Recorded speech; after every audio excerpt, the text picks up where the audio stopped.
السلام عليكم ورحمة الله وبركاته. اللهم صل وسلم وبارك على سيدنا محمد وعلى آله وصحبه أجمعين.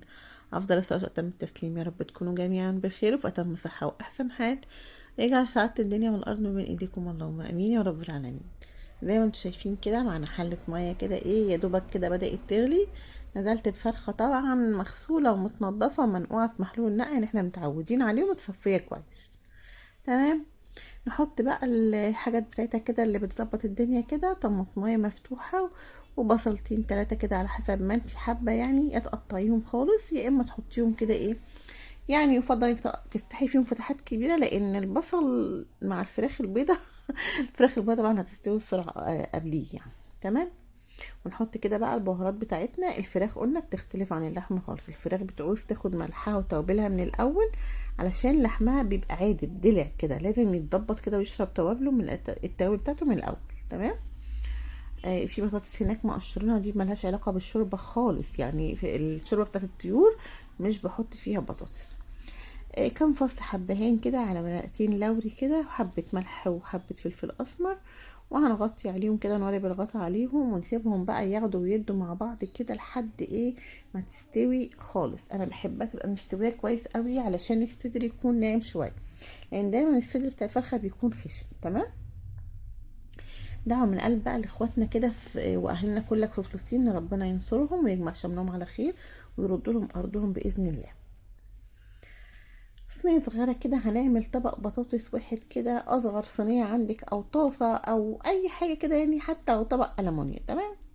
طالما إن فيه شوربة، يعني احنا بنحب نعمل أي حاجة كده تسند جنب الشوربة، طبق ملوخية، طبق بطاطس، بسلة، أي طبق تاني يسند جنبه، يعني للي مش هيعرف ياكل شوربة بس. بصلاية كده بتقطعيها بشكل عشوائي بأي شكل كده، بنزل عليها برشة ملح ورشة فلفل، وندعكها دعكة حلوة كده لحد ما تنزل العصارة بتاعتها. تمام يا ستي.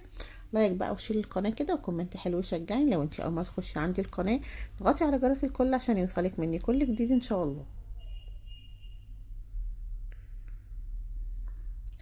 كمية البطاطس بقى طبعا دي بتاعتك انتي بقى. انا مقطعة كده هما تقريبا 3 بطاطسات او 4 صغيرين، يعني مش كبار، مقطعهم حلقات عادية خالص.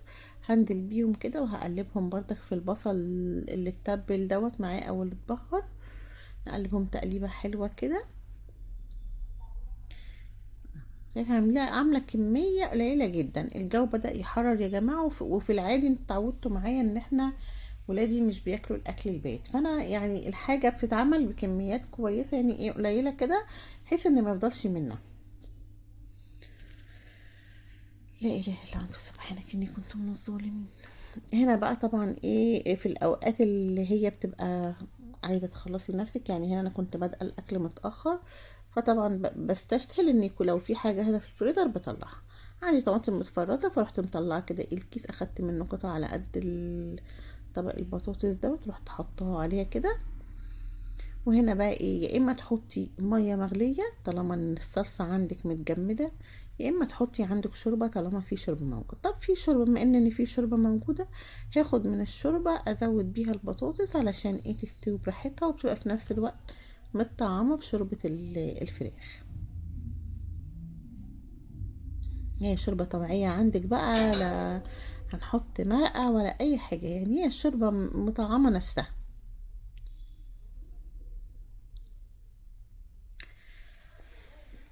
نذكر الله بقى كده، سبحان الله وبحمده، سبحان الله العظيم، عاد خلقه ورضا نفسه وزنة عرشه ومداد كلماته، سبحان الله والحمد لله ولا إله إلا الله والله أكبر ولا حول ولا قوة إلا بالله العلي العظيم.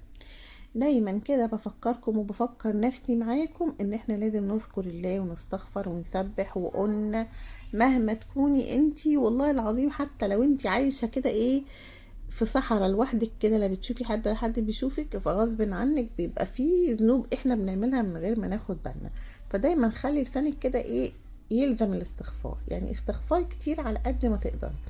الذكر يا جماعة قلنا 1000 مرة ان الذكر والاستغفار والتسابيح والحاجات دي كلها حاجات مش بتاخد منك وقت، حاجات مش محتاجة ان انت تبقي قاعدة لها، مش محتاجة انك تبقي مثلا قاعدة وحواليكي هدوء مش عارفة لا، انت بتعملي بشغلك او بتأدي اي حاجة بتعمليها في البيت، وانتي لسانك شغال كده بذكر الله. فيعني دي اقل عبادة، ما هيش واخدة منك لا مجهود ولا اي حاجة، وثوابها كتير طبعا عند ربنا.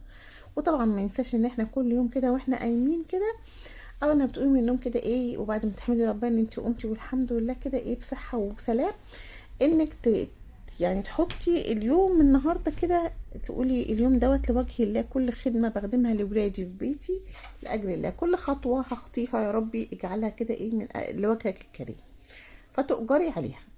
احنا كده كده بنخدم ولادنا بحب وبرضا بكل حاجه، فانت لما تؤجري من ربنا يعني دي حاجه كبيره قوي، حاجه ايه طبعا كويسه وتريحك. بعد سنين بس طبعا ما خدت لها غلوتين مظبوطه كده واتسبكت، رجعتها على نار هاديه، وجينا بقى ايه بنعمل بقى اكلنا كده، بنظبط نفسنا عايزه نخلص على طول كله مع بعض يكون سوا. حمرت حبه شعريه كده ايه، الرز طبعا الكميه اللي انتي بتحبي تعمليها، انا بالنسبه لي هعمل كوبايه رز واحده، بحط عليها نص كيس شعريه، نص كيس مش نص كيلو، تفرق يا جماعه، نص كيس شعريه على كوبايه رز. كوبايه رز من انهي كوبايه رز؟ من اللي هي حوالي 300 جرام، يعني ازيد من ربع كيلو، حاجه بسيطه جدا. اما الميه بقى يعني انتي لو لسه مثلا بتخافي او لسه داخله جديد المطبخ مش عارفه عيار الميه، بتخلي عيار الميه لو هو الرز مصري يبقى الميه قد الرز.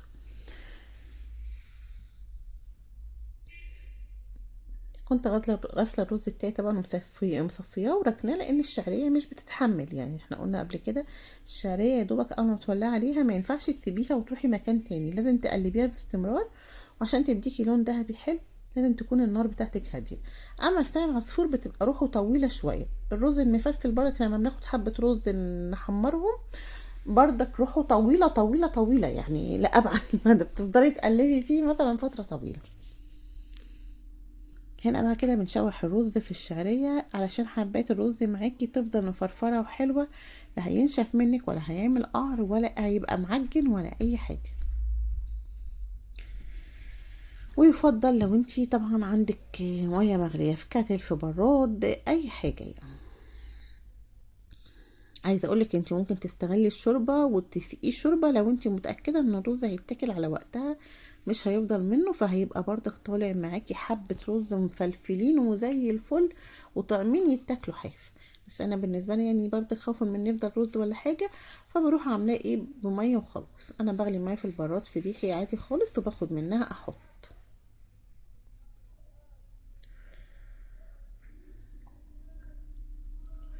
حاولي تظبطي نفسك وتنظمي الدنيا حواليكي، يعني لما تقومي مثلا وانت حاسه ان انت طبعا انا زي اي حد فيكم، مثلا لو قايمه مثلا من النوم متاخره وحاجتي مش موجوده تحسوا ان انا اعصابي متوتره و...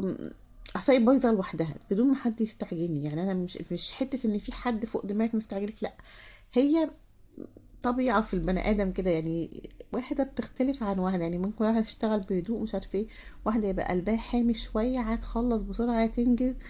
إيه وده بيكون سبب إن مثلا ممكن تكون ما انا ما بعرفش اخلي ولادي ان هم يعملوا، ليه؟ لان انا ببقى عايزه على طول، ببقى عايزه اخلص بسرعه، عايزه انجز، يعني هم حتى بيشتكوا مني لما اقول لهم مثلا روقي الاوضه مثلا، او اقول لهم مثلا واحده فيهم اعملي مثلا مش عارفه ايه، فلو ما قامتش على طول تعمل حاجه بروح انا قايمه واقول ماما طب الصبر مش عارفه ايه، فهو كده يعني. هنا كمان شايفين الشطاره، كنت بدبس فول، كنت نقع فول من بدري وخلاص، بعد ما بقى حلو يعني اخد فتره النقع الحلوه ولعت عليه.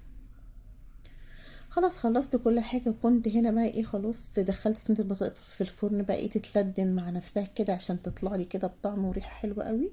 نبدأ نحمر الفراخ بتاعتنا. تحمري الفراخ ازاي؟ الفراخ يا جماعة قلت 100,000 مرة، معلقتين زيت، معلقة سمنة اللي هي المادة الدهنية بتاعتك اللي انتي بتستعمليها، اي مادة دهنية. هعيد وازيد وكل مرة هفضل اقول في الفيديو نفس الكلام اللي بقوله كل مرة، ان المادة الدهنية بتاعتك هي غالية هي رخيصة فلاحي نباتي مش عارف ايه، جماعة الرضا الرضا، طول ما انتي راضية وحابة عيشتك حاجتك في بقك بتبقى زي السكر، اقسم بالله ربنا بيحلل كل واحد عيشته على حسب نسبة الرضا بتاعته. في ناس بيبقى عندها حاجات غالية جدا وعندها كل حاجة ما تشتهي الأنفس يعني، بس كل حاجاتهم مفيش، لأن مفيش رضا، يعني عندهم كل حاجة وفي نفس الوقت مفيش رضا. في ناس تانية ايدهم مش طايلة بس عندهم رضا، تبص تلاقي حاجتهم ما شاء الله، حتى لو حد دخل عندهم يقول سبحان الله الحاجة دي طعمها حلو قوي، الحاجة دي مش عارفة ايه، الحاجة دي تقول لهم يا جماعة والله ده انا مش مكلفة، ده انا مش عارفة ايه، فاهميني؟ فكل حاجة بتتقاس بالرضا بتاعك مع ربنا، مع علاقتك بربنا. اول ما بقدح الايدام بتاعي، معلش يعني دخل الكلام اخدنا، بحط حبه ملح وحبه فلفل لان بحب الفراخ تبقى ايه طعم متطعمه شويه. وبفضل بقى اقلبها من جنب لجنب، طبعا يعني خلاص مش هنفضل نقلبها مع بعض.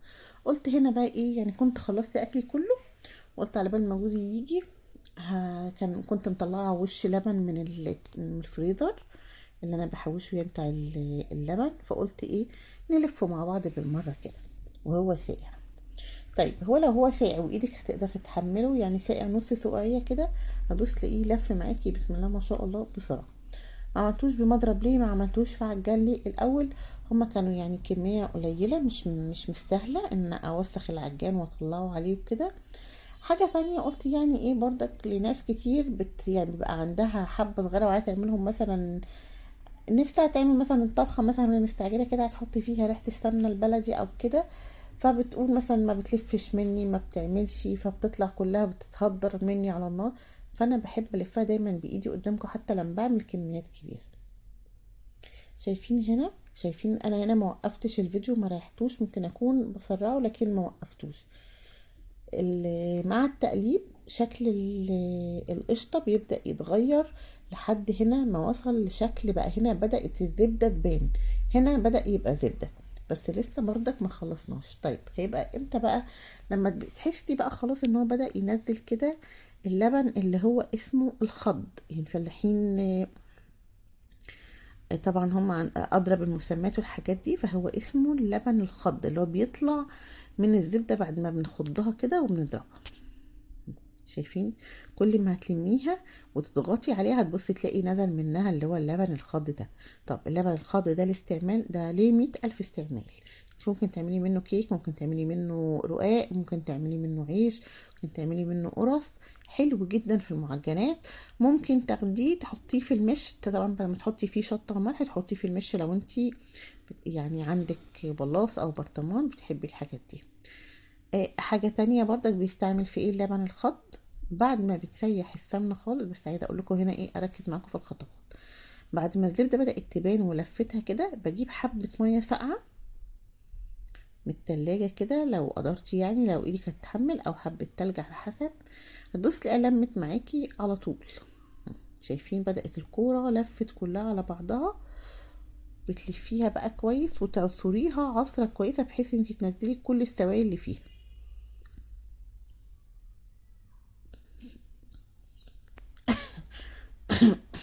هنا ايدي يعني عشان محدش يقول دي كدمة ولا حاجة، انا كنت واخدة الحمد لله، يعني كنت واخدة علاج في محلول، فالكالونة سايبة اثر في ايدي مش راضي يروح الحمد لله. هنا بعد ما صفيتها خالص من السوائل اللي فيها، تضغطي عليها قد ما تقدر. لو حابه بقى انت مثلا انك تحوشيها في الفريزر بالشكل ده على بال ما تعملي حبه كمان مثلا، او تحوشي حبه كمان وتسيحيها كلها على بعضها، تمام. في ناس بتحب تستعملها كده كمان من غير ما تحطها على النار. انا بقى بالنسبه لي هسيحها على طول. تمام. هي كده خلاص وصلت لمرحله ان هي زبده. فضيت بقى، شايفين كميه اللبن الخض اللي طلعت؟ فضيته بقى في حاجه تانية. والطاسة نفس الطاسة اللي انا قلبت فيها، علشان هي فيها بقايا زبدة، فطبعا خسارة حرام ان انا يعني ايه اهدرها. فقلت لا، هسيح في نفس الطاسة علشان خاطر ايه، يعني استفاد من كل نقطة زبدة فيها.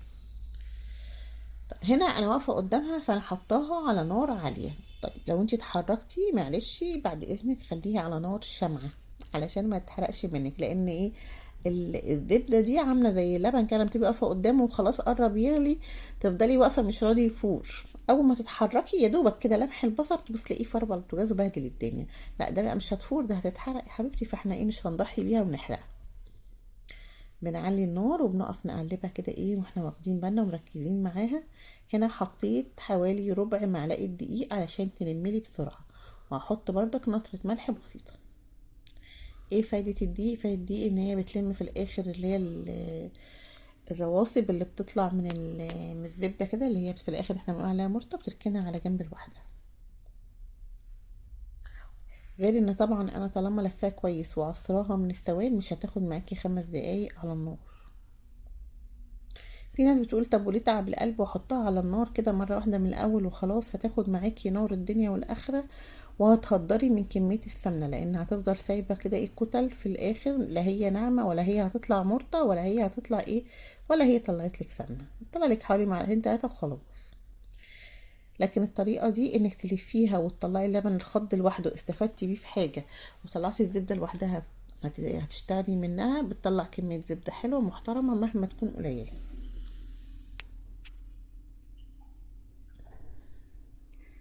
زي ما قلت لكم انا واقفة قدامها ما اتحركتش لان انا معلية النار، لكن لو انا حبيت اتحرك ههدي النار خالص. هنا خلاص يعني مفيش، على طول اول ما بدأت تسيح على النار السمنة بدأت تبان، وتبدأ بقى المرطة ترقد في القعر تحت. هي مع كتر تقليبي انا تبدأ تعمل رغاوي، انا مش حاطة فيها اي اضافات تانية غير الدقيق والملح والله، عشان بس محدش يقول الرغاوي دي، الرغاوي دي مع كتر تقليبي انا عشان انا معلية النار مش مهدية النار. لو مهدية النار خالص مش هتلاقي الرغاوي دي او الفوران ده. اول ما تطفي النار اصلا وتسيبيها تهدى هتبص تلاقي الفوران ده كله راح وهدت خالص، والسمنة اللي بتنك على الوش. لا اله الا انت سبحانك اني كنت من الظالمين. هنا كنت طفيت النار خالص، شايفين لون المرطة باين من تحت لونه حلو قوي. اهو. زي ما قلت لكم اللبن الخض اهوت ما شاء الله حلوه، كميه حلوه طالعه من القشطه، يعني برقاق او اي حاجه من دي. وهنا هصفي السمنه بدون مصفى وبدون اي حاجه، لا مصفى ولا شاشه ولا اي حاجه، انا بصفيها كده. والمرطه بترقد في القعر لوحدها عادي، حتى لو فضل فيها حبه سمنه يعني انا بحط المرطه في المش، فبحب المش بتاعي يبقى دسم.